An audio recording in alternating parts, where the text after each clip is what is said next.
Hello, bienvenue dans ce nouveau chapitre. Donc, on va étudier aujourd'hui les indicateurs techniques et Fibonacci. Donc voilà tout ça, hein, les indicateurs techniques, c'est fait pour vous aider à prendre des décisions, à comprendre les tendances du marché et certainement aussi pour affiner vos points d'entrée, principalement. Voilà. Donc, vous avez deux types d'indicateurs techniques, ce qu'on appelle les oscillateurs et les suivis de tendance. D'accord ? Donc les oscillateurs donnent de nombreux faux signaux, cependant, dès lors que le signal est valide, vous serez amené à réaliser un gros gain. Ensuite, on a les indicateurs de suivi de tendance, donc ça vous donnera moins de faux signaux. Cependant, les gains seront moindres car les cours auront déjà annoncé la tendance avant l'apparition du signal. Okay, ça donne un petit peu la météo. Voilà. C'est-à-dire, voilà, il se passe ça et on commente. Bon, bref. On va avoir donc le RSI que j'apprécie tout particulièrement parce que il va pouvoir avoir la capacité de détecter des retournements de tendance. D'accord ? Ce qu'on va appeler principalement des divergences. Donc là, je vais aller directement en pratique. Donc là, vous êtes sur eToro, vous avez le graphique. Ici, vous allez pouvoir rajouter le RSI. Il est tout en bas. Attention, il y en a plusieurs. Et là, celui qu'il faut mettre...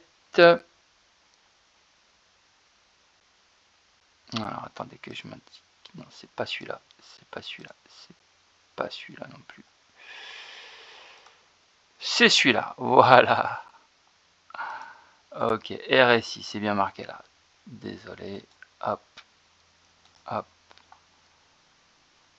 Et hop. Voilà.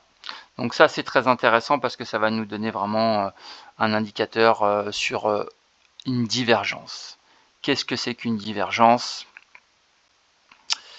Une divergence, en fait, si vous voulez, le RSI, il va suivre le graphique. D'accord ? Mais il peut y avoir des divergences entre des plus hauts, de plus en plus hauts sur le graphique, et tout d'un coup, le RSI fait un plus bas avant le dernier plus haut, alors que sur le graphe, c'est un plus haut avant le dernier plus haut. Donc, ce qui fait qu'il y a une divergence. Cette divergence, elle peut indiquer un retournement de tendance. Maintenant, il faut bien la comprendre. Alors, attendez, je crois que je me suis trompé. C'est pas celui-là. Il faut vraiment que je vous le trouve. Attendez. C'est pas celui-là, non, c'est pas ça. Non. Stochastique, c'est le spread. Je me rappelle plus.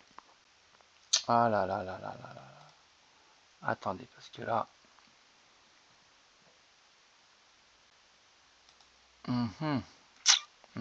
c'est pas ça, c'est pas ça, c'est pas ça. Donnez-moi 2 petites secondes parce que là, je veux quand même être précis. Tac, tac, tac. Alors, on reprend. Donc. Ah, c'est ça. Voilà. Indice de force relative. Indice de force relative. Super. C'est ça le RSI. Indice de force relative. Ok ? Voilà, là on est bon. Donc si j'affine en 4 heures, tac, tac, tac, est-ce que le RSI a bien suivi la tendance ici ?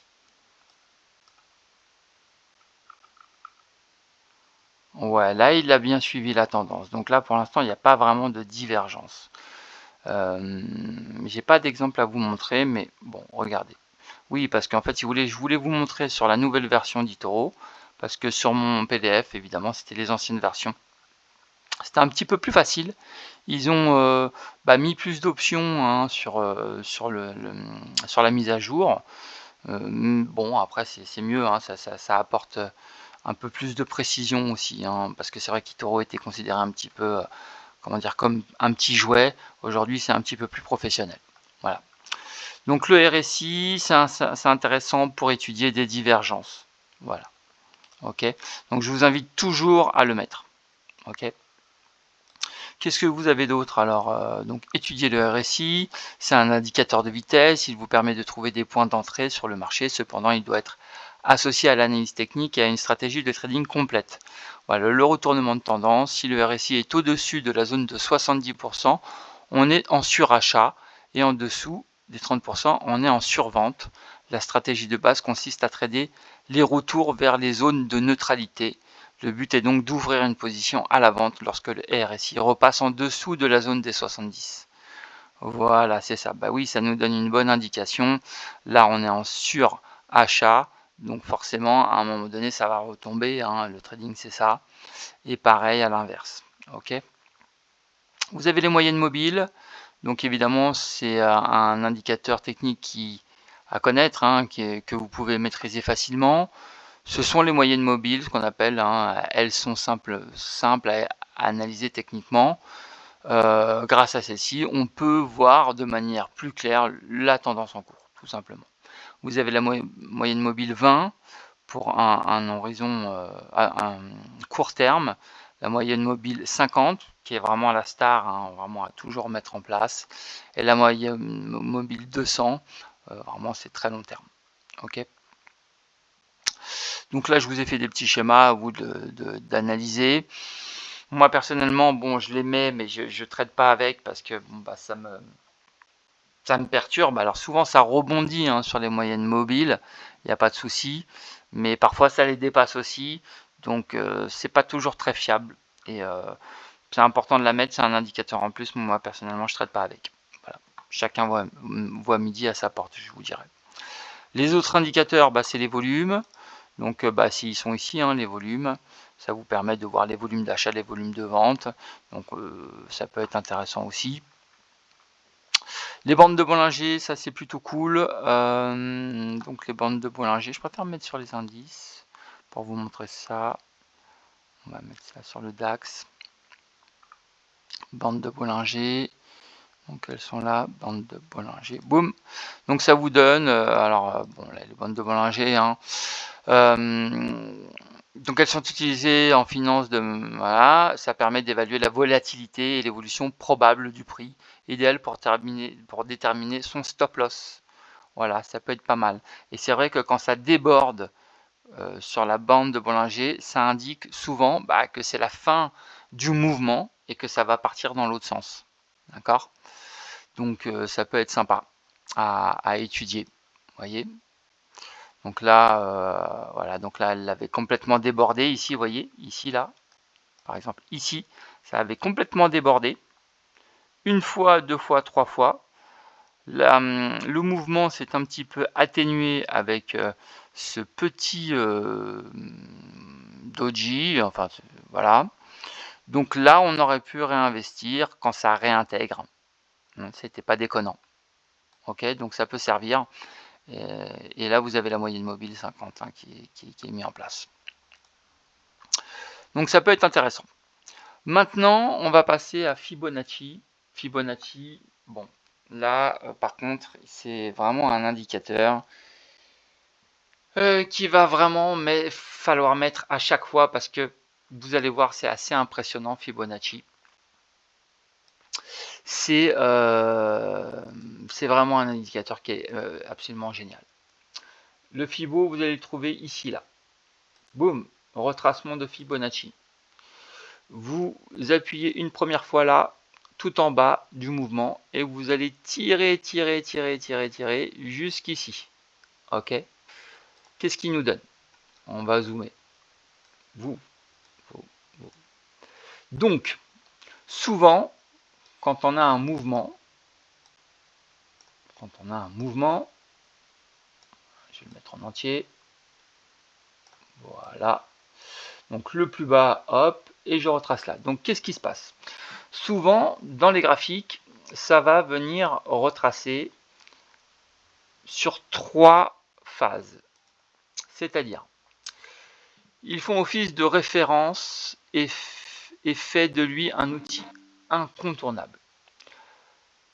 Donc, on a des retracements de Fibonacci ou plusieurs fonctions. Donc c'est trader une correction, déterminer des points d'entrée dans le sens de la tendance, déterminer des objectifs ou placer ses stops. C'est un outil redoutable, mais il ne doit pas être utilisé seul dans votre stratégie de trading. Il faut les coupler avec d'autres éléments de l'analyse technique. Figure chartiste, indicateur technique, chandelier japonais. D'accord ? Pour ce retracement, il faut tirer le Fibonacci du point de départ et à la fin de la dernière impulsion. D'accord ? Comme ce que j'ai fait ici, par exemple. Je le tire là et je le place là. Ok ? Comment il s'organise le Fibo? Les retracements permettent aussi de déterminer les niveaux sur lesquels le cours sont susceptibles de rebondir et de voir l'action reprendre le chemin sens de la tendance initiale. Si la tendance initiale a été forte, le retracement de Fibonacci, les plus courants, sont 38 et 50%. Donc là, clairement, j'ai mis mon Fibo sur ce mouvement-là, d'accord ? Et on voit bien que quand il a touché les 38% de Fibonacci ici, il a rebondi. Ok? C'est clair pour vous? Ok? Et on peut le faire aussi dans le sens inverse. On peut le faire aussi dans le sens inverse. Alors, est-ce que j'ai un exemple à vous montrer? On va regarder là. Est-ce que là, ça l'a fait? Alors, je vais l'enlever là. Boum.